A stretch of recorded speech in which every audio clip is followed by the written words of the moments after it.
Today we're going to be talking about integration by substitution. Now, how would we integrate the following?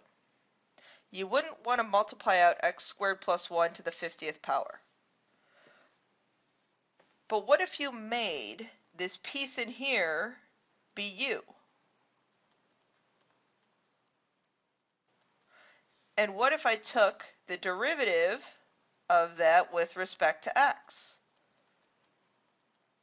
And what if I multiplied both sides by dx? Now what do we have here? We have our integration variable. So let's relook at this now. Now I have the integral of u to the 50th power du. Well, we can take the integral of that. That's going to be 1 over 51 u to the 51st power plus c. Now what I can do is I can now resubstitute in for u. What our u was, x squared plus 1 to the 51st power plus c. And that's the idea behind integration by substitution. You make a choice for u, making it u be g of x. You take your derivative. Make your substitution in your integral for u and du. Now this fourth step is key. Make sure the entire integral is in terms of u. No x's should remain.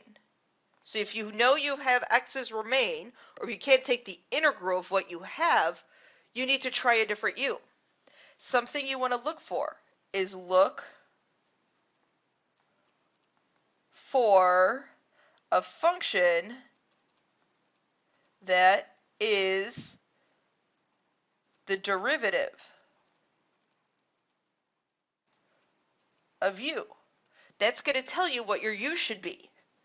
Evaluate your resulting integral, and then replace u by your g of x, meaning your final answer is all in terms of x, or whatever variable you're talking about.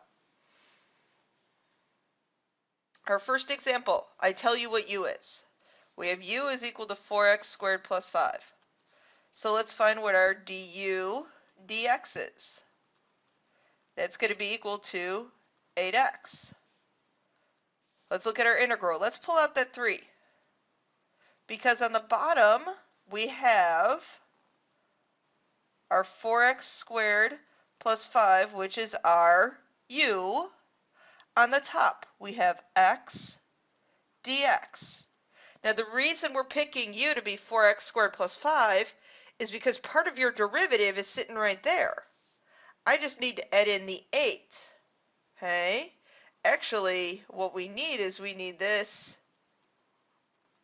to be 8 dx. So I need an 8 inside. I can't just multiply by an 8 inside. I can only multiply by 1. Remember, 1 can be masked as 8 over 8, just multiplying outside. So now we have 3/8 the integral. On the top there, we have du. On the bottom, we have the square root of our function u. Now we're going to be able to take the integral of this. The 3/8 stays the same. We add 1 to our exponent, and then we multiply by the reciprocal of the exponent, plus c.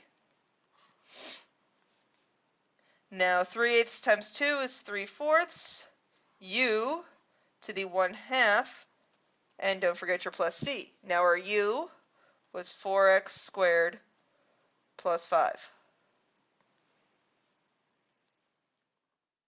Okay, our next example. We let u be x over 5. Therefore, du is 1/5 dx. I kind of take a shortcut there. A lot of math teachers actually take a shortcut there. And because we know we're going to eventually multiply both sides by dx, we just split it over there with the dx. So you guys can do that too. I'm okay with that. So let's look at our integral. Okay, I'm going to pull the 2 out in front. So we have dx, and we have x squared plus 25 on the bottom. Okay, now I need 1/5 dx, so I multiply by a 1/5 inside and the reciprocal outside. So now let's look at what we have. Now we have 10 times the integral. On the top I have my du, but on the bottom I still have this x squared plus 25. Everything in here needs to be in terms of u, since that's what your constant of integration is. So how could I get x squared to be in terms of u? Let's look at what we're using to substitute. We know that 5u is going to equal x. If I square both sides, 25u squared is going to equal x squared. So that's going to help us out.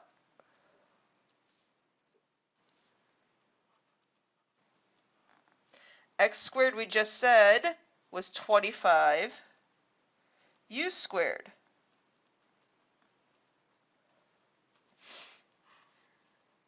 So I have 10 times the integral of du, factor out a 25, and now that's going to look a little bit more like something we can take the integral of.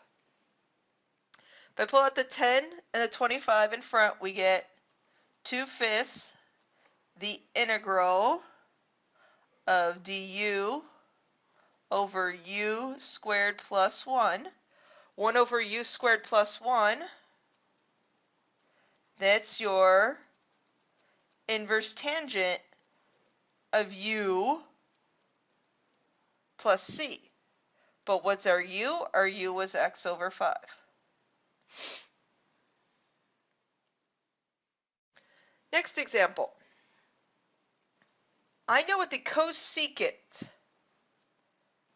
integral of the cosecant of something times by the cotangent of something is.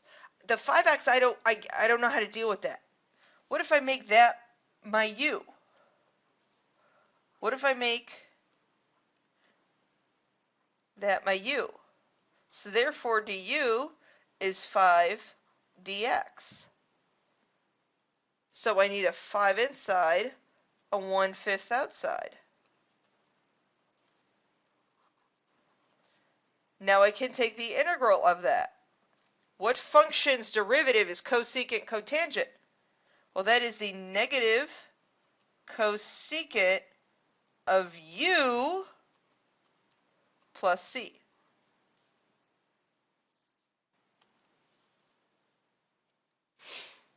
Okay, the next one.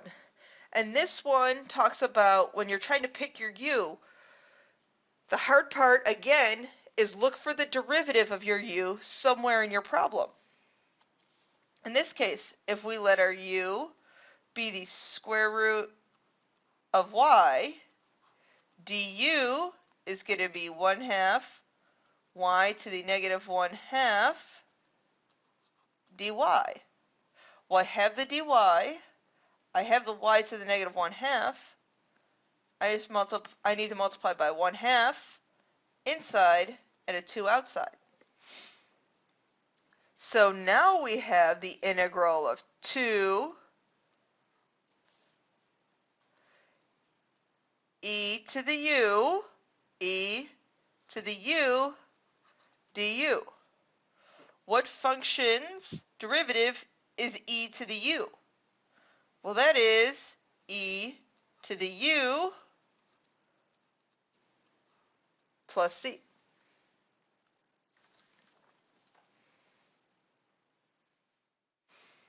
Okay, our next example. A lot of you guys are probably thinking, okay, I got this. I'm going to make u be the sine of x. Therefore, du is going to be the cosine of x dx. Well, where do you see? Can I manipulate that at all? I can't just add in a function inside my integral and outside the integral. You can only add in constants. So this doesn't work as by u. What we have to do is we have to now manipulate. when I manipulate. Your Pythagorean identities are going to come in super handy. So review those Pythagorean identities. We're actually going to need those in the next chapter. So I know that the sine squared of x is equal to 1 minus cosine squared of x. Okay, so now I have my integral of this. I'm going to change that to the integral of the sine of x times by 1 minus cosine squared x dx. I'm going to multiply that sine of x through the reason that I knew I had to do that identity is because now look, I have a function that I can split up into two different integrals.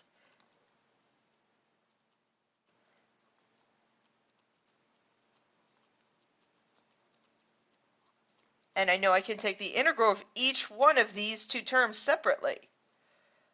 Okay, what function's derivative is sine of x? The negative cosine of x.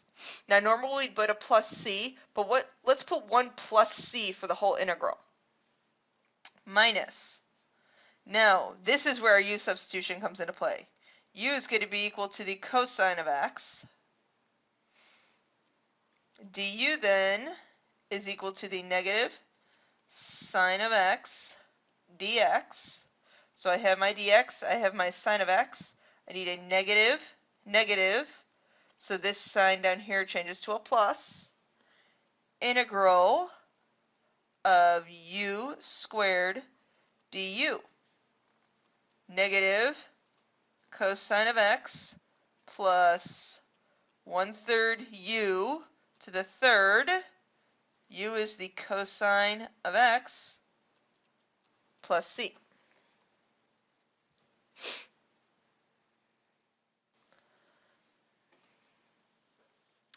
Our next example, and again this is another trick one we're going to have to manipulate, and you have to do a very similar manipulation for tangent. So cotangent, I don't know any function whose derivative is cotangent, but the one thing I do know about cotangent is that that is the cosine over the sine.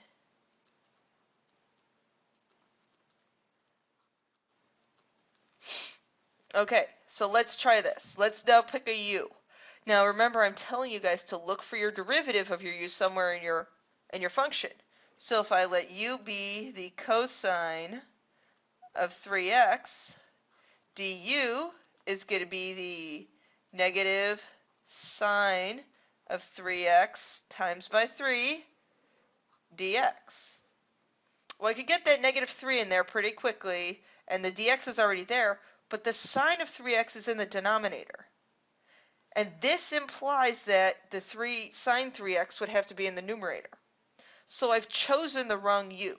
I've chosen the wrong u purposely because I want to show you guys that you can't use cosine 3x because the sine 3x, our derivative piece, that's in the denominator. So a lot of times with fractions, what you want to look at is making your u the piece in the denominator.